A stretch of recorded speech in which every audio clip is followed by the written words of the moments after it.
প্রিয় ছাত্রছাত্রী, আজ আমি আলোচনা করব যারা একাদশ শ্রেণীতে রাষ্ট্রবিজ্ঞান সাবজেক্টটা নেবে বা নিয়ে যারা ভর্তি হয়েছো বা যারা রাষ্ট্রবিজ্ঞানটা নিয়ে পড়ছো, তোমাদের একাদশ শ্রেণীতে যেহেতু প্রথম রাষ্ট্রবিজ্ঞানটা তোমরা পড়বে, রাষ্ট্রবিজ্ঞান সম্পর্কে আগে পূর্ব কোনো ধারণা নেই। এই রাষ্ট্রবিজ্ঞানের যে অধ্যায়গুলো একাদশ শ্রেণীতে পড়তে হবে তার মধ্যে একটা গুরুত্বপূর্ণ অধ্যায় বা প্রথম তোমাদের অধ্যায় রয়েছে রাজনীতি কি, রাজনীতির ধারণা কি, রাজনীতির অর্থ কি, রাজনীতির প্রকৃতি কি, এই সম্পর্কিত ধারণা। যেহেতু তোমাদের আগে এই সম্পর্কে কোনো ধারণা নেই বা আগে তোমরা পড়োনি, তা স্বাভাবিকভাবে তোমাদের যে মনে একটা প্রশ্ন আসবে যে রাজনীতিটা কি বা রাষ্ট্রবিজ্ঞানের মধ্যে কি কি থাকতে পারে সেই বিষয় নিয়ে। তো সেই জন্য আমি তোমাদের এবার থেকে রাষ্ট্রবিজ্ঞানের যে অধ্যায়গুলো রয়েছে সেই অধ্যায়গুলো নিয়ে নিয়মিত আলোচনা করব। সে জায়গায় আজকের আলোচনা করব তোমাদের রাজনীতি বিষয়টা নিয়ে। রাজনীতি কি, রাজনীতির অর্থ কি এবং প্রকৃতি কি, যারা রাষ্ট্রবিজ্ঞান রাখবে তোমাদের সিলেবাসের প্রথম অধ্যায়ে এই রাজনীতির অর্থ প্রকৃতিটা পাবে, সেটা নিয়ে এর আলোচনা করব। তো চলো তোমাদের রাজনীতির অর্থ কি এবং প্রকৃতি কি সেটা নিয়ে একটু আমরা ধারণা লাভ করি। দেখো, রাজনীতি কথাটা আমরা কম বেশি প্রত্যেকে শুনে অভ্যস্ত, কারণ আমাদের প্রত্যেকে আমাদের যে বাড়ির আশেপাশে যে রাজনৈতিক দলগুলো রয়েছে বা আমাদের যে সরকার সম্পর্কে জানছি, এখান থেকে আমরা কম বেশি একটু রাজনীতি কথাটা জেনে এসেছি। রাজনীতি শব্দটার সঙ্গে পরিচিত, কিন্তু রাজনীতি বলতে কি বোঝায়, রাজনীতি কি, সেই বিষয়টার সঙ্গে আমরা সম্ভবত সবাই এখনো পরিচিত হইনি বা সকলে পরিপূর্ণভাবে ধারণা লাভ করিনি। দেখো, সাধারণ দৃষ্টিকোণ থেকে যদি আমরা বলি রাজনীতি কি, তাহলে রাজনীতি বলতে বোঝাবে যে রাষ্ট্র পরিচালনা সম্পর্কিত নীতি, রাষ্ট্র পরিচালনা সম্পর্কিত নীতি বা কলা কৌশল। অর্থাৎ একটা রাষ্ট্র পরিচালনা করতে গেলে যে নীতি বা কৌশল অবলম্বন করতে হয় সেই নীতি বা কৌশলটাকে আমরা বলবো রাজনীতি। যদি এত সহজ বিষয় হয়ে যেত বা সহজ অর্থে বোঝা যেত তাহলে তো সবকিছু হয়ে যেত রাজনীতি। এই রাজনীতি ধারণাটা কোনো একদিনে তৈরি হয়নি বা রাজনীতির ধারণাটা কোনো একটা শব্দের মধ্য দিয়ে প্রকাশ করার মতো বিষয় নয়। রাজনীতি সম্পর্কে ধারণাটার প্রথম উদ্ভব হয়েছিল আমরা রাষ্ট্রবিজ্ঞানের জনক বলে যাকে চিনি, অ্যারিস্টটল। তিনি প্রায় 2500 বছর আগে এই রাজনীতি শব্দটার প্রথম প্রয়োগ ঘটেছেন। কিন্তু তিনি রাজনীতি বলতে যে শব্দটা প্রয়োগ করেছিলেন আর আজকের আমরা রাজনীতি বলতে যে বিষয়টা বুঝি সেই অর্থে কিন্তু তিনি প্রয়োগ করেননি। তাহলে তিনি কোন অর্থে প্রয়োগ করেছিলেন? তিনি যেহেতু প্রাচীন গ্রিসে বসবাস করতেন, এই গ্রিস দেশটা ছিল একটা ছোট্ট দেশ, মানে আমরা ধরতে পারি আমাদের পশ্চিমবঙ্গের মতো এইরকম একটা ছোট্ট আয়তনের একটা দেশ।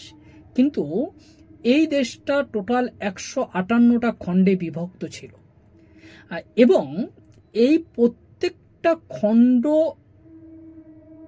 নিজেদেরকে, প্রত্যেকটা খণ্ডের যারা শাসক ছিল, যারা পরিচালক ছিল, তারা নিজেদেরকে ভাবতো যে এক একটা রাষ্ট্র। তারা আসলে জানতো না যে তারা একটা রাষ্ট্রেরই অংশ। তাহলে এই এক একটা খণ্ড, যে রাষ্ট্রের 158টা যে খণ্ড রয়েছে সেই খণ্ডের এক একটা অংশ বা এক একটা খণ্ড যেটা রয়েছে সেটা তো আসলে এক একটা আমরা যে নগর বা শহর যেগুলো বলে থাকি সেই অর্থকে বোঝাচ্ছে, কিন্তু তারা সেটাকে রাষ্ট্র বলতো। যেহেতু গ্রিসের এই 158টা খণ্ড প্রত্যেককে এক একটা রাষ্ট্র বলতো, আসলে আক্ষরিক অর্থে বা বাস্তবিক দৃষ্টিকোণ থেকে যদি আমরা দেখি, সেগুলো ছিল আসলে কি এক একটা নগর বা শহর। এই নগর বা শহর নিজেদেরকে যেহেতু রাষ্ট্র বলে দাবি করত, তাই সেখান থেকে এই কথাটা এসেছিল নগর রাষ্ট্র বা সিটি স্টেট। নগর রাষ্ট্র বা সিটি স্টেট। তাহলে এই নগর রাষ্ট্র এবং সিটি, নগর রাষ্ট্র বা সিটি স্টেট, যেটা প্রাচীন গ্রিসের যে ছোট ছোট শহর ছিল তাদেরকে বলা হতো নগর। নগর নিজেদেরকে রাষ্ট্র বলে দাবি করত, তাই সেই জায়গা থেকে বা সেই দৃষ্টিকোণ থেকে আমরা এই নগর কেন্দ্রিক যে শহর রাষ্ট্রগুলো ছিল তাদেরকে আমরা কি বলছি, নগর রাষ্ট্র বা সিটি স্টেট।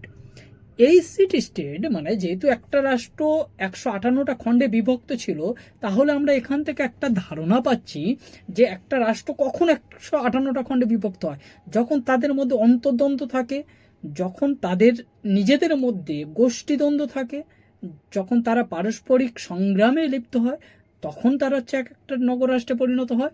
তাহলে প্রাচীন গ্রিসের এই যে নগর রাষ্ট্রগুলো ছিল, সেই নগর রাষ্ট্রগুলোর দৈনন্দিন জীবনীটাকে যদি আমরা তুলে ধরি, তাহলে দেখব যে এই এক একটা নগর রাষ্ট্র আরেকটা নগর রাষ্ট্রের সঙ্গে প্রতিনিয়ত যুদ্ধ, দ্বন্দ্ব, মারামারিতে লিপ্ত ছিল।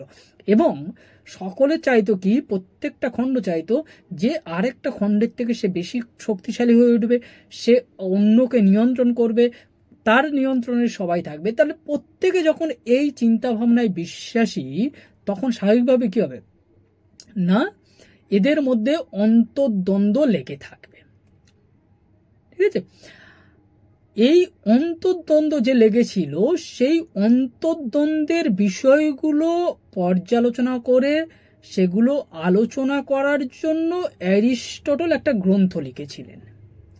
তাহলে এদের যে প্রতিনিয়ত যে এই নগর রাষ্ট্রগুলো যে ছিল, নগর রাষ্ট্রগুলোর কি ধরনের জীবন কার্য চলছে, কি ধরনের তাদের শাসন কার্য চলছে, তাদের অবস্থা কি রয়েছে, এগুলো তিনি কি করেছিলেন না, তিনি একজন সচেতন নাগরিক ছিলেন, তিনি কি করলেন, এগুলো গ্রন্থ আকারে লিখেছিলেন। এবং এই গ্রন্থ আকারে লিখতে গিয়ে তিনি তার গ্রন্থটার নাম দিয়েছিলেন পলিটিক্স। পলিটিক্স। আর পলিটিক্সের বাংলা মানে করলে আমরা কি পাই, রাজনীতি। পলিটিক্সের বাংলা মানে হচ্ছে কি, রাজনীতি। তাহলে এই যে রাজনীতি মানে অ্যারিস্টটলের গ্রন্থটা যে পলিটিক্স ছিল, সেই পলিটিক্সটাকে বাংলা করছি যখন, তার অর্থ হচ্ছে রাজনীতি। আর আজকের দিনে আমরা যে বলছি রাজনীতি, সেই রাজনীতির সঙ্গে ওই রাজনীতির শব্দগত একটা মিল রয়েছে।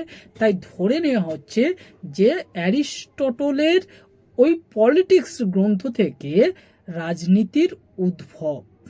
দেখো সেখানেও কি আলোচনা করা হয়েছিল না, প্রাচীন গ্রীসের নগরাষ্ট্রগুলোর দৈনন্দিন জীবন কার্য, তাদের হচ্ছে সমাজের যে সামাজিক নিয়ম নীতিগুলো ছিল, তারা কিভাবে পরিচালিত হচ্ছে, কিভাবে তাদের সমস্ত কিছু পরিচালনা করা হচ্ছিল, সমস্ত কিছু আলোচনা করেছিল যে গ্রন্থের সাহায্যে অ্যারিস্টটল। সেই গ্রন্থটার নাম দিয়েছিল পলিটিক্স, আর পলিটিক্সের বাংলা করলে হচ্ছে দাঁড়াচ্ছে রাজনীতি। আর সেই জায়গা থেকে অর্থগত বা শব্দগত মিল থেকে আমরা আজকে ধরে নিচ্ছি রাজনীতি ধারণাটার উদ্ভব হয়েছে এই অ্যারিস্টটলের পলিটিক্স গ্রন্থ থেকে। এবার এই পলিটিক্স গ্রন্থটা, তিনি যে পলিটিক্স গ্রন্থটাকে যদি আমরা বিভাজন করি, তাহলে আমরা পাবো দুটো শব্দ, গ্রিক শব্দ দুটো। একটা পলিস, পলিস মানে উৎপত্তিগত শব্দ আর কি। এই পলিটিক্স শব্দটি প্রাচীন গ্রিস থেকে এসছে। আর প্রাচীন গ্রিস থেকে এই পলিটিক্স শব্দটি ধরে নেওয়া হয় দুটো শব্দ থেকে এসছে, একটা পলিস, একটা পলিটেজ, POLIS পলিস, আর একটা হচ্ছে পলিটেস, POLITIES, এই পলিটেস। এই দুটো শব্দ থেকে এসছে। আর এই দুটো শব্দের মধ্যে থেকে রাজনীতি শব্দটার উদ্ভব ধরে নেওয়া হয় পলিস। পলিস, POLIS, পলিসকে ধরে নেওয়া হচ্ছে রাজনীতি শব্দটির উৎপত্তি ঘটেছে বা উৎপত্তিগত শব্দ, যার আক্ষরিক অর্থ হলো কি, পলিসকে চেয়ে গ্রিসরা তাদের অর্থগত, তাদের শব্দগত বা গ্রিক শব্দে বলা হতো হচ্ছে নগর। পলিসকে বলা হতো নগর। আর এই নগর কেন্দ্রিক যে রাষ্ট্র, যেটা আমি প্রথমে বললাম, সেখান থেকে উদ্ভব ঘটেছে কি এই নগর রাষ্ট্র বা রাজনীতি বা পলিটিক্সের। ঠিক আছে, তাহলে দেখো আমরা তাহলে পলিটিক্স শব্দটা কোথা থেকে আসলো সেটা আমরা জানলাম, কেন আসলো সেটাও জানলাম। এবার দেখো যে রাজনীতি যে শব্দটা আমরা ব্যবহার করে থাকি, সেই শব্দটা তাহলে কি সঠিক অর্থে ব্যবহার করি, বা আমাদের আজকের দিনে যে রাজনীতি শব্দটি ব্যবহৃত হয় সেটা কেন ব্যবহৃত হয়, কোন অর্থে ব্যবহৃত হয় সেটা আমাদের জানা দরকার। তাহলে আমরা যদি দেখি যে যেহেতু রাজনীতি শব্দটা পেলাম কি রাষ্ট্র পরিচালনার নীতি বা কলা কৌশল, তাহলে এই রাষ্ট্র পরিচালনার নীতি বা কলা কৌশলটাকে আমরা কটা অর্থে ব্যবহার করতে পারি, তা সেদিক থেকে যদি আমরা বিশ্লেষণ করে দেখি তাহলে দেখব রাজনীতি শব্দটা অর্থগত দিক থেকে যখন আমরা ব্যবহার করি তার দুটো অর্থ রয়েছে। দুটো অর্থ, একটা হচ্ছে কি সংকীর্ণ অর্থ বা সাধারণ অর্থে রাজনীতি, আর একটা হচ্ছে ব্যাপক অর্থের রাজনীতি। একটা ব্যাপক অর্থের রাজনীতি আর একটা হচ্ছে সংকীর্ণ অর্থের রাজনীতি। তাহলে সংকীর্ণ অর্থ রাজনীতি বলতে আমরা কি বুঝবো? সংকীর্ণ অর্থের রাজনীতি বলতে আমরা এতদিন পর্যন্ত বা তোমরা এতদিন পর্যন্ত যে রাজনীতি শব্দটার অর্থ বুঝে এসেছো, যে রাজনীতি মানে যে আমাদের চারিপাশে যে রাজনৈতিক দলগুলো থাকে তারা যে রাজনীতি করে, তারা যে একটা রাজনৈতিক দল আর একটা রাজনৈতিক দলের বিরুদ্ধে যে লড়াই করছে বা ভোটে দাঁড়াচ্ছে, এই যে সংকীর্ণভাবে আমরা বলে দিচ্ছি যে বা একটা সাধারণ দৃষ্টিকোণ থেকে বলে দিচ্ছি যে রাজনীতি মানে রাজনৈতিক দলগুলো যা কিছু করে, রাজনৈতিক দলগুলো যেভাবে পরিচালিত হয়, তাদের যে কাজকর্ম থাকে সেগুলোকেই আমরা রাজনীতি বলি। তাহলে এই যে একটা সাধারণ ট্যাগলাইন বসিয়ে দিচ্ছি, সাধারণ অর্থ বসিয়ে দিচ্ছি, রাজনীতি মানে রাজনৈতিক দলের দ্বারা পরিচালিত যে নিয়ম কানুন যে কাজকর্ম সেগুলো হচ্ছে রাজনীতি। তাহলে এটাকেই আমরা বলবো হচ্ছে সংকীর্ণ অর্থের রাজনীতি। ব্যাপক অর্থের রাজনীতি কি? তাহলে এটা তো এই যে আমরা বিষয়টা বলছি যে রাজনৈতিক দলগুলো যেগুলো করছে এগুলো কিন্তু রাজনীতির বাইরে নয়, কিন্তু আমরা শুধুমাত্র এই রাজনৈতিক দলের গণ্ডির মধ্যে রাজনীতিটাকে ফেলে দিচ্ছি বলে এটাকে সংকীর্ণ অর্থ বলছি। তাহলে ব্যাপক অর্থে কি হবে?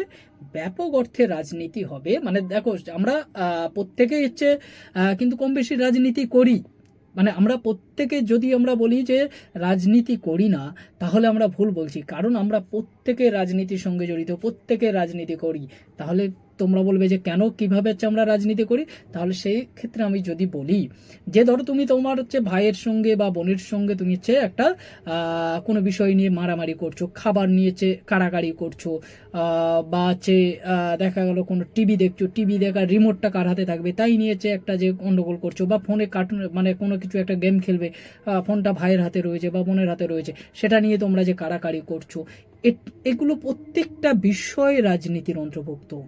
প্রত্যেকটা বিষয়টা হচ্ছে রাজনীতির অন্তর্ভুক্ত। তাহলে এগুলো তো আমাদের সাথে প্রতিনিয়ত ঘটছে, প্রতিনিয়ত আমরা এগুলোর অংশীদার। তাই স্বাভাবিকভাবে আমরা বলবো যে আমরা প্রত্যেকে রাজনীতি করি, প্রত্যেকে আমরা রাজনীতির অংশ। তাহলে ব্যাপক অর্থে তাহলে রাজনীতি কি? ব্যাপক অর্থে রাজনীতি হচ্ছে যে মানুষের দৈনন্দিন জীবনযাপন পরিচালনার জন্য বা মানুষের যে যে সাধারণ নিয়ম কানুনগুলো রয়েছে সেই নিয়ম কানুনগুলো তৈরি করা, সেগুলো হচ্ছে রক্ষা করা বা সেগুলো প্রয়োজনে পরিবর্তন করা, বা মানুষের যে জীবনধারার সঙ্গে প্রতিনিয়ত জীবনধারার সঙ্গে ঘটিত মানে ঘটমান যে বিষয়গুলো রয়েছে বা আমরা প্রতিনিয়ত যে সকল বিষয়গুলো পরিচালনা করছি বা যে বিষয়গুলোর সঙ্গে অভ্যস্ত হচ্ছি সমস্ত কিছু হচ্ছে রাজনীতির অন্তর্ভুক্ত। অর্থাৎ আমরা সকাল থেকে শুরু করে সন্ধ্যা পর্যন্ত বা ঘুম থেকে উঠে আবার ঘুমাতে যাওয়া পর্যন্ত আমরা যা কিছু কাজকর্ম পরিচালনা করি, যেখানে ক্ষমতা রয়েছে, যেখানে ক্ষমতাকে কেন্দ্র করে প্রতিদ্বন্দ্বিতা রয়েছে, সমস্ত কিছু রাজনীতির অংশ। এখানে একটা বিষয় আমরা হচ্ছে পাবো, সেটা হচ্ছে কি ক্ষমতা। ক্ষমতা মানে আমরা যেটাকে পেতে চাইছি সেটাই হচ্ছে ক্ষমতা, মানে যেটা আমার কাছে থাকলে আমি বাকিদের থেকে এগিয়ে যাব, বাকিদের থেকে আমরা বেশি শক্তিশালী হব, বাকিদের থেকে আমি এগিয়ে থাকবো, সেটাকে আমরা ক্ষমতা বলছি। তাহলে এই ক্ষমতা আমরা প্রত্যেকে পেতে চাই, অর্থাৎ ক্ষমতা হচ্ছে কোনটা, যে জিনিসটা মানুষকে বা যে জিনিসটা কোনো কিছুকে তার অবস্থা থেকে এগিয়ে দিতে সাহায্য করে, সেটাই হচ্ছে ক্ষমতা। তাহলে ক্ষমতাকে কেন্দ্র করে প্রত্যেকটা জিনিস পরিচালিত হয়। প্রত্যেকে আমরা ক্ষমতাকে কেন্দ্র করে পরিচালিত ক্ষমতা পেতে চাই। অর্থাৎ ধর তুমি ক্লাসে ফার্স্ট হতে চাইছো, তাহলে কেন ফার্স্ট হতে চাইছো না, ফার্স্ট হলে তোমার একটা সম্মান বেড়ে যাবে, তোমাকে সকলে ভালোবাসবে, তুমি বাকিদের থেকে এগিয়ে যাবে, তাই তুমি ফার্স্ট হতে চাইছো। বা তুমি পড়াশোনায় যে ভালো সেটা প্রমাণ করতে পারবে, তোমার কথা সকলে শুনবে। তাহলে এই যে তুমি ফার্স্ট হলে, ফার্স্ট হওয়ার ফলে যে তোমার একটা যে আধিপত্য তৈরি হবে, তোমার একটা যে গুরুত্ব তৈরি হবে, তার যে এই যে গুরুত্বটা দিচ্ছে, যে তোমার এই গুরুত্ব বাড়াচ্ছে, তোমার অস্তিত্ব বাড়িয়ে দিল বা তোমাকে প্রাধান্য দেওয়ার চেয়ে একটা জায়গায় নিয়ে গেল, সেটাই হচ্ছে ক্ষমতা। অর্থাৎ যার দ্বারা কোনো মানুষ কোনো কিছু অর্জন করতে পারে, কোনো কিছু অর্জন করতে পারে, সেটাই হচ্ছে ক্ষমতা। আর ক্ষমতা যেখানেই থাকবে, ক্ষমতাকে কেন্দ্র করে প্রতিদ্বন্দ্বিতা তৈরি হবে। ক্ষমতা যেখানে থাকবে, ক্ষমতাকে কেন্দ্র করে প্রতিদ্বন্দ্বিতা তৈরি হবেই। অর্থাৎ তুমি ফার্স্ট হতে চাইলে তোমার বন্ধু বা বান্ধবী যে থাকছে, সেও কিন্তু হচ্ছে তোমার থেকে পিছিয়ে যেতে চাইবে না, সেও কিন্তু সেই জায়গায় যেতে চাইবে। তাহলে সেও যখন সেই জায়গায় যেতে চাইবে, তাহলে স্বাভাবিকভাবে কি হচ্ছে, তাদের মধ্যে তোমাদের মধ্যে একটা হচ্ছে প্রতিদ্বন্দ্বিতা তৈরি হবে। তাহলে প্রতিদ্বন্দ্বিতার পরে কি হবে, কেউ একজন জয়ী হবে, অর্থাৎ ক্ষমতা একজন পাবে। তাহলে এই ক্ষমতাকে কেন্দ্র করে যে পারস্পরিক প্রতিদ্বন্দ্বিতা তৈরি হয়, সেটাই হচ্ছে রাজনীতি। অর্থাৎ ক্ষমতাকে কেন্দ্র করে যেটা উৎপন্ন হচ্ছে বা ক্ষমতাকে কেন্দ্র করে যে বিষয়গুলো পরিচালিত হচ্ছে বা যে বিষয়গুলো সংগঠিত হচ্ছে, সেটাই হচ্ছে রাজনীতি। অর্থাৎ রাজনীতি কেন্দ্র বিষয় হচ্ছে ক্ষমতা। ক্ষমতাকে কেন্দ্র করে রাজনীতি তৈরি হয়। আবার ক্ষমতা মানে রাজনীতি হচ্ছে তৈরি হচ্ছে কোথায়, ক্ষমতাকে কেন্দ্র করে। আবার রাজনীতি হচ্ছে কি, ক্ষমতার সমাধান করছে। মানে ক্ষমতাকে কেন্দ্র করে যখন রাজনীতি তৈরি হচ্ছে, মানে কেন্দ্রবিন্দুতে রয়েছে, তাহলে এখানে হচ্ছে দ্বন্দ্ব তৈরি হবে, পারস্পরিক প্রতিদ্বন্দ্বিতা তৈরি হবে বা সমস্যা তৈরি হবে। তাহলে সমস্যা যেখানে রয়েছে এবং সমস্যার সমাধানও যেখানে রয়েছে, যা সমস্যা তৈরি করছে সেটা আবার সমস্যার সমাধান করছে, এই উভয়টা যার মাধ্যমে হচ্ছে, সেটাই হচ্ছে রাজনীতি। তাহলে আমরা দুটো অর্থে পাচ্ছি, একটা সংকীর্ণ অর্থে রাজনীতি আর একটা ব্যাপক অর্থে। সংকীর্ণ অর্থে রাজনীতি বলতে আমরা কি বুঝবো, যেখানে কেবলমাত্র দলীয় রাজনীতির কথা আমরা বলি বা রাজনৈতিক দলগুলো যার মাধ্যমে পরিচালিত হয়, সেটাকে আমরা রাজনীতি বলি। এই যে হচ্ছে সংকীর্ণ অর্থে প্রয়োগ করলাম, এটা হচ্ছে সংকীর্ণ অর্থে রাজনীতি। আর ব্যাপক অর্থে রাজনীতি হচ্ছে কি না, মানুষের দৈনন্দিন জীবনযাপন পরিচালনার জন্য মানুষ প্রতিনিয়ত যে সকল কাজকর্মগুলো পরিচালনা করে, যার মধ্যে ক্ষমতা রয়েছে, ক্ষমতাকে কেন্দ্র করে পরিচালনা রয়েছে বা বিভিন্ন নিয়মকানুন রয়েছে, নিয়মকানুন পরিবর্তন সংশোধন সমস্ত কিছু রয়েছে, তাকেই আমরা রাজনীতি বলছি। ঠিক আছে। এবার রাজনীতির যদি প্রকৃতি বিশ্লেষণ করে দেখি, তাহলে রাজনীতিকে আমরা অনেকভাবে দেখতে পারি। যেমন হচ্ছে আমি কয়েকটা তোমাদেরকে এখানে দিয়েছি। প্রথমটা হচ্ছে কি, রাজনীতি হচ্ছে একটা প্রক্রিয়া, একটা প্রক্রিয়া হিসাবে রাজনীতি। প্রক্রিয়া বলতে কি, দেখো প্রক্রিয়া বলতে হচ্ছে যার মধ্য দিয়ে সমস্ত কিছু পরিচালিত হয়, একটা প্রসেস, একটা সিস্টেম বা কাঠামো। তাহলে রাজনীতি হচ্ছে কি, একটা হচ্ছে আসলে একটা কাঠামো। কি ধরনের কাঠামো না, আমি একটু আগে বললাম যে রাজনীতিটা তৈরি হচ্ছে কোথা থেকে না, সমাজ থেকে, সমাজের মধ্য থেকে। রাজনীতি হচ্ছে কি না, ক্ষমতাকে কেন্দ্র করে পরিচালিত একটা বিষয়। তাহলে যখন রাজনীতি সমস্ত কিছু ঠিক করছে, যে ক্ষমতা মানে কোনটা সমস্যা আসবে, সমস্যা কিভাবে সমাধান করা যাবে, সমস্ত কিছু হচ্ছে, তাহলে রাজনীতির মধ্য দিয়ে যেহেতু সমস্ত কিছু পরিচালিত হয়, একটা সরকার কিভাবে, সরকারের কারা ক্ষমতা আসবে, একটা রাজনৈতিক দল কিভাবে পরিচালিত হবে, আমাদের দৈনন্দিন জীবন কিভাবে পরিচালিত হবে, আমরা সকাল থেকে সন্ধ্যা পর্যন্ত বিভিন্ন মানুষের সঙ্গে কিভাবে সম্পর্ক রাখবো, সমস্ত কিছু পরিচালিত হচ্ছে এই রাজনীতির দ্বারা। তাহলে সমস্ত কিছু যদি পরিচালিত হয় রাজনীতির দ্বারা, তাহলে যার দ্বারা পরিচালিত হবে তাকে কি বলি আমরা, প্রক্রিয়া বা প্রসেস বলি না। তাহলে প্রক্রিয়া বা প্রসেস যখন বলে থাকি, তাহলে রাজনীতির মধ্য দিয়ে যখন হচ্ছে সমস্ত কিছু পরিচালিত হবে, তাহলে রাজনীতিও একটা প্রক্রিয়া বা প্রসেস। তাহলে সেই দিক থেকে আমরা বলতে পারি রাজনীতি হচ্ছে একটি প্রক্রিয়া বা প্রসেস। নম্বর হচ্ছে কি, রাজনীতি যখন একটা প্রক্রিয়া বা প্রসেস হবে, তাহলে রাজনীতির দুটো মানে বিভিন্ন দিক থাকবে। সেই দিকগুলো কি, রাজনীতি আমি একটু আগে হচ্ছে যেটা বললাম, রাজনীতি হচ্ছে কি কাকে কেন্দ্র করে তৈরি হয়, ক্ষমতাকে কেন্দ্র করে। রাজনীতির কেন্দ্রবিন্দু হলো ক্ষমতা, মানে যেখানে ক্ষমতা আছে সেখানেই রাজনীতি আছে। একটা বিষয় ভালো করে বলবে, যেখানেই ক্ষমতা আছে সেখানে রাজনীতি আছে। ক্ষমতা মানে এখানে হচ্ছে কেবলমাত্র রাজনৈতিক দলের ক্ষমতা তা নয়, কিন্তু ক্ষমতা মানে যেটা আমি পেতে চাইছি বা আমরা পেতে চাইছি, যেটা আমার কাছে হচ্ছে মূল্যবান বলে মনে হবে, সেই মূল্যবান বস্তুটাকে আমরা পাই, যেটা পেলে আমি বাকিদের থেকে এগিয়ে যাব, যেটা থাকলে আমি বাকিদের থেকে বেশি সম্মান পাবো, যেটা থাকলে আমাকে সবাই গুরুত্ব দেবে, সেটাই হচ্ছে আসলে ক্ষমতা। সেটাই আসলে ক্ষমতা। মানে এখানে ক্ষমতা মানে দৈহিক ক্ষমতা যে আমার শক্তিশালী খুব, এটা বোঝাচ্ছে না। ক্ষমতা মানে যেটা বাকিদের থেকে তোমাকে এগিয়ে দেবে, সেটাই হচ্ছে ক্ষমতা। ঠিক আছে, এই ক্ষমতাটা হচ্ছে কি, যেখানে ক্ষমতা আছে সেখানেই রাজনীতি আছে। তাহলে রাজনীতি যদি ক্ষমতার সঙ্গে যুক্ত হয়, তাহলে ক্ষমতা যেখানে থাকবে, তাহলে ক্ষমতা পেলে তো তুমি বাকিদের থেকে এগিয়ে যাবে। তাহলে তুমি সেটা হচ্ছে যখন বাকিদের থেকে এগিয়ে যেতে চাইছো, তাহলে কি হবে, বাকিরাও তোমার থেকে এগিয়ে যেতে চাইবে। তো স্বাভাবিকভাবে কি হবে, ক্ষমতা পাওয়ার জন্য এক ধরনের দ্বন্দ্ব বা বিরোধ তৈরি হবে। তাহলে এই দ্বন্দ্ব বা বিরোধকে তৈরি করলো ক্ষমতা। ক্ষমতাটা আসলে কে, রাজনীতি। তাহলে রাজনীতির একটা দিক হচ্ছে কি, বিরোধ তৈরি করা বা দ্বন্দ্ব তৈরি করা। আবার কি হচ্ছে না, যখন দ্বন্দ্ব তৈরি হয়ে যাবে, মানে দুজনের মধ্যে গন্ডগোল দেখেছে, তখন আবার কি হবে, এই রাজনীতি গিয়ে আবার তোমার সমস্যার সমাধান করবে। মানে আমাদের যখন সমস্যা হয় তখন আমরা কোথায় যাই, সরকারের কাছে যাই। আমরা ভাই বোনের মধ্যে যখন মারামারি হয় তখন কোথায় যাই, বাবা মার কাছে যাই সমাধান করার জন্য। ঠিক তেমনি রাজনীতি হচ্ছে কি আমাদের মধ্যে ক্ষমতাকে কেন্দ্র করে দ্বন্দ্ব তৈরি করলো। দ্বন্দ্ব যখন তৈরি হয়ে গেছে, আবার এই রাজনীতি কি করবে, দ্বন্দ্ব কিভাবে সমাধান করা যায়, সমস্যা কিভাবে সমাধান করা যায়, তার উপায় দেখিয়ে দেবে। তাই রাজনীতির আরেকটা দিক হচ্ছে কি, বিরোধ ও বিরোধ মীমাংসার প্রক্রিয়া। মানে রাজনীতির দুটো দিক আছে, মানে দুমুখ। একদিকে কি হচ্ছে, সে নিজেই বিরোধ তৈরি করছে, মানে সমস্যা তৈরি করছে। আরেক দিক কি হচ্ছে, সে নিজেই সমস্যার সমাধানকারী হচ্ছে। তাহলে রাজনীতির দুটো দিক। তারপরে কি বলছে, ক্ষমতা হিসাবে রাজনীতি, যেটা আমি এতক্ষণ আলোচনা করছি, যে রাজনীতির কেন্দ্রবিন্দুতে রয়েছে ক্ষমতা।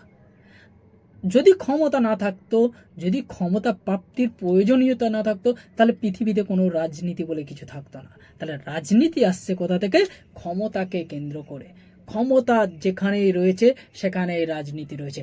কারণ কি, আমরা প্রত্যেকে ক্ষমতা পেতে চাই, ক্ষমতা দখল করতে চাই, ক্ষমতা অর্জন করতে চাই। তাহলে যখন ক্ষমতা অর্জন করতে চাইবো, তখন কি হবে, সেই ক্ষমতাকে কেন্দ্র করে প্রতিদ্বন্দ্বিতা তৈরি হবে বা সমস্যা তৈরি হবে। আর সমস্যা যেখানে তৈরি হচ্ছে সেটাই তো রাজনীতি। তাহলে ক্ষমতা হিসাবে রাজনীতি। তাহলে রাজনীতির আরেকটা ভূমিকা হচ্ছে কি, ক্ষমতা হিসাবে রাজনীতি, ক্ষমতা কেন্দ্রিক হিসাবে। মানে একটা ক্ষমতার কেন্দ্রবিন্দুতে থাকতে পারে বা ক্ষমতা প্রয়োগগত দিক হতে পারে, আবার ক্ষমতা কেন্দ্রিক হতে পারে। মানে একটা ক্ষমতা কেন্দ্রিক, মানে যাকে কেন্দ্র করে রাজনীতি তৈরি হচ্ছে, সেটা হচ্ছে ক্ষমতা কেন্দ্রিক। আর আবার ক্ষমতা তোমার আছে, তুমি প্রয়োগ করছো, তোমার কাছে ক্ষমতা আছে, তুমি সেটা প্রয়োগ করছো, প্রয়োগ করতে গিয়ে যে সমস্যা তৈরি হচ্ছে তার ফলেও রাজনীতি হচ্ছে। তাহলে ক্ষমতা প্রয়োগ কেন্দ্রিক হতে পারে। তাহলে দুটো হচ্ছে ক্ষমতা কেন্দ্রিক, আরেকটা হচ্ছে ক্ষমতা প্রয়োগ। তাহলে রাজনীতির দুটো দিক, একটা ক্ষমতা, মানে এখানে ক্ষমতার দিক থেকে বলছি, ক্ষমতার দুটো দিক। ক্ষমতা যখন রাজনীতির ক্ষেত্রে আলোচনা করবো, তখন ক্ষমতা কেন্দ্রিক রাজনীতি হচ্ছে দুটো দিক, একটা হচ্ছে ক্ষমতার প্রয়োগগত দিক, আর একটা ক্ষমতার কেন্দ্রিকগত দিক। তারপরে যেটা বলতে পারি আমরা, যে এই রাজনীতি হচ্ছে সর্বসাধারণের বিষয়, সর্বসাধারণের বিষয়, মানে সর্বসাধারণের বিষয় হিসাবে রাজনীতি। দেখো, রাজনীতি আমরা বলি যে রাজনীতি আসলে রাজনৈতিক নেতাদের বিষয়, রাজনৈতিক নেতারাই প্রয়োগ করবে, কিন্তু আলটিমেট তো সেটা নয়। দেখো, আমরা প্রত্যেকেই ক্ষমতালোভী, আমাদের প্রত্যেকের মধ্যে ক্ষমতা আছে। কেউ অর্থনৈতিক দিক থেকে, কেউ রাজনৈতিক দিক থেকে, কেউ সম্মানের দিক থেকে, কেউ প্রভাব প্রতিপত্তির দিক থেকে, কেউ হচ্ছে গুরুত্বের দিক থেকে, সমস্ত দিক থেকে আমরা কিছু না কিছু ক্ষমতা পেতে চাই, কিছু না কিছু অর্জন করতে চাই। তাহলে যেখানে অর্জন করতে চাইবো, যেখানে পেতে চাইবো, সেখানেই তো ক্ষমতা থাকবে। আর ক্ষমতা যেখানেই হচ্ছে সেখানেই রাজনীতি আছে। তাহলে কি হচ্ছে, আমরা কেউ কি রাজনীতির বাইরে? আমরা কেউ রাজনীতির বাইরে নয়। সেদিক থেকে আমরা বলতে পারি রাজনীতি হচ্ছে একটা সর্বসাধারণের বিষয়। অর্থাৎ সবাই রাজনীতি করতে পারে, সবার মধ্যে রাজনীতি আছে। যে বলে রাজনীতি করি সে রাজনীতি করে, যে রাজনীতি করে না বলে সেও রাজনীতি করে, যে রাজনৈতিক দল করে সেও রাজনীতি করে, যে রাজনৈতিক দল করে না সেও রাজনীতি করে। তাহলে রাজনীতি হচ্ছে সর্বসাধারণের বিষয়। আর কি বলতে পারি, রাজনীতি হচ্ছে সরকার সম্পর্কিত বিষয়। এবার রাজনৈতিক ক্ষেত্রে আসছি, রাজনীতি হচ্ছে সরকার সম্পর্কিত বিষয়। সরকার সম্পর্কিত বিষয় বলতে কি হচ্ছে না, একটা সরকার যখন পরিচালনা করছি, সরকার জনগণের জন্য কি করবে, সরকার কিভাবে ক্ষমতা আসবে, ক্ষমতা আসলে ক্ষমতা কিভাবে টিকিয়ে রাখবে, সমস্ত কিছু পরিচালনা করে কি রাজনৈতিক প্রক্রিয়ার মধ্যে দিয়ে। তাহলে এটাও রাজনীতির বিষয়। দেখো এখানেও কিন্তু আমি ক্ষমতা বললাম, যে সরকার কে আসবে, কে সরকার হবে, সেটাও যেমন নির্ভর করছে রাজনীতির উপর। আবার ক্ষমতা তুমি পাওয়ার পর ক্ষমতা টিকিয়ে রাখার জন্য যা কিছু কাজ করবে সেটাও রাজনীতির বিষয়। আবার বিরোধী রাজনৈতিক দলগুলোকে যাতে হচ্ছে ক্ষমতা না আসতে দেওয়া, তাদের যে দাবি দেওয়া সেগুলোকে স্তব্ধ করার জন্য যে কাজগুলো করবে সেটাও রাজনীতির বিষয়। তারপর হচ্ছে কি, রাজনীতি হচ্ছে রাজনৈতিক প্রতিষ্ঠানগুলির মধ্যে হচ্ছে যে কাজকর্ম থাকে সেগুলো সম্পর্কিত বিষয়। মানে রাজনৈতিক প্রতিষ্ঠানগুলি মূলত সামাজিক প্রতিষ্ঠান বলতে পারি। মানে যে রাজনৈতিক প্রতিষ্ঠান, আমরা ধরো রাজনৈতিক দল পাচ্ছি, সরকার পাচ্ছি, বা বিভিন্ন এগুলো, যেখানে যে প্রতিষ্ঠানগুলোর মধ্যে দিয়েছে রাজনীতি পরিচালিত হয়, সেগুলো কি আমাদের সমাজের বাইরে? বলো, সব তো আমাদের সমাজের মধ্যে, সব আমাদের মতো ব্যক্তিরা পরিচালনা করছে। আমাদের চেয়ে কেউ একজন, আমাদের কেউ প্রতিনিধি, যাদের সঙ্গে আমাদের প্রতিনিয়ত সংযোগ রয়েছে, তারাই ওই প্রতিষ্ঠানগুলো পরিচালনা করছে। রাজনৈতিক প্রতিষ্ঠান বলতে কি না, ধরো পঞ্চায়েত, পৌরসভা, বা হচ্ছে তোমার হচ্ছে আমাদের রাজ্য সরকার, কেন্দ্র সরকার, যা কিছু রয়েছে, বা রাজনৈতিক যা কিছু প্রতিষ্ঠান রয়েছে, সমস্ত কিছুই হচ্ছে কি আসলে সামাজিক প্রতিষ্ঠান। সামাজিক প্রতিষ্ঠান কেন না, এগুলো তো কোনোটাই সমাজের বাইরে নয়, সব সমাজের তৈরি, সমাজের মানুষরা তৈরি করছে, তাই এটা একটা হচ্ছে সামাজিক প্রতিষ্ঠান। তারপরে কি বলতে পারি, রাজনৈতিক আচরণ হচ্ছে সামাজিক আচরণের বহিঃপ্রকাশ। রাজনৈতিক আচরণটা হচ্ছে সামাজিক আচরণের বহিঃপ্রকাশ। কেন রাজনৈতিক আচরণ সামাজিক আচরণের বহিঃপ্রকাশ? দেখো আমি বললাম যে আমরা সকাল থেকে সন্ধ্যা পর্যন্ত যা কিছু কাজকর্ম করি সবকিছু রাজনীতির অন্তর্ভুক্ত, রাজনীতির বিষয়ের মধ্যে থাকে। তাহলে রাজনীতির বিষয়ের মধ্যে যদি হচ্ছে আমি সকাল থেকে সন্ধ্যা পর্যন্ত যা কাজ করছি সেটাই রাজনীতির বিষয় হয়, তাহলে কি হবে, রাজনীতি তো আসলে আমাদের বিষয়। তাহলে আমি কি, আমি তো সমাজের একটা উপাদান। আমরা কারা, সমাজের এক একটা অংশ না? তাহলে আমরা সমাজের এক একটা অংশ যদি হই, সমাজের অংশ হিসেবে আমরা যা কাজ করব সেগুলো তো সামাজিক ক্রিয়াকর্ম, সামাজিক আচার আচরণ। তো তাহলে সামাজিক আচার আচরণ করতে গিয়ে আমি যে উপায় বা পদ্ধতি অবলম্বন করছি, আমি ধরো কোনো কৌশল অবলম্বন করছি, কোনো বিশেষ উদ্দেশ্যে আমার লক্ষ্য পূরণ করতে চাইছি, সেই উদ্দেশ্যটা কোন উদ্দেশ্য না, আমার সামাজিক ক্রিয়াকর্ম, যেগুলো ধরো তোমরা হচ্ছে ফার্স্ট হতে চাইছো, ফার্স্ট হওয়ার জন্য কি করছো, পড়াশোনা করছো। তাহলে পড়াশোনা করতে গিয়ে কি করছো, তুমি বাকিদের সঙ্গে প্রতিদ্বন্দ্বিতা করছো। তাহলে এই যে কাজটা করছো এটা সামাজিক কাজ। সামাজিক কাজ করতে গিয়ে তুমি যে কৌশল অবলম্বন করছো, যে বাকিদের থেকে এগিয়ে যেতে হবে, গেলে আমাকে কি কি কাজ করতে হবে, এই কাজগুলো করতে হবে, আমাকে ভালো পড়তে হবে, আমাকে আরো বেশি বেশি টাইম দিতে হবে, এই যে বিষয়টা করছো এটা আসলে কি রাজনৈতিক বিষয়। তাহলে কি হলো না, রাজনৈতিক আচরণ হচ্ছে সামাজিক আচরণের বহিঃপ্রকাশ। মানে তুমি সমাজে থেকে সমাজের কাজকর্ম করতে গিয়ে তুমি যে আচার আচরণ করছো সেটাই হচ্ছে রাজনৈতিক আচরণ। আর কি বলতে পারি, রাজনীতির উৎস হলো সমাজ। যদি সমাজ না থাকে, সমাজের ক্রিয়াকলাপ না থাকে, সমাজের কাজকর্ম না থাকে, সমাজের চেয়ে যদি কোনো নির্দিষ্ট প্রক্রিয়া না থাকে, তাহলে রাজনীতি কোনোদিন তৈরি হবে না। তাই আমরা বলতে পারি যে রাজনীতি হলো সামাজিক একটা প্রক্রিয়া, সামাজিক একটা বিষয়, এটাই হচ্ছে রাজনীতি। ঠিক আছে, তাহলে আজকের এই পর্যন্ত থাক। তোমাদের ভিডিওটা কেমন লাগলো তোমরা আমাকে জানাবে। যদি আরো কোনো সমস্যা হয় তাহলে বলবে আমাকে, বা যদি কোনো হচ্ছে নোটসপত্র থাকে, যেহেতু তোমাদের এখানে হচ্ছে শর্ট কোশ্চেনের আরো ভিডিও আমি নিয়ে আসবো পরপর, তোমরা হচ্ছে যদি কোনো সমস্যা থাকে, বুঝতে সমস্যা হয়, তাহলে আমাকে অবশ্যই কমেন্টে জানাও, আমি আরও ভালো করে বোঝানোর চেষ্টা করব।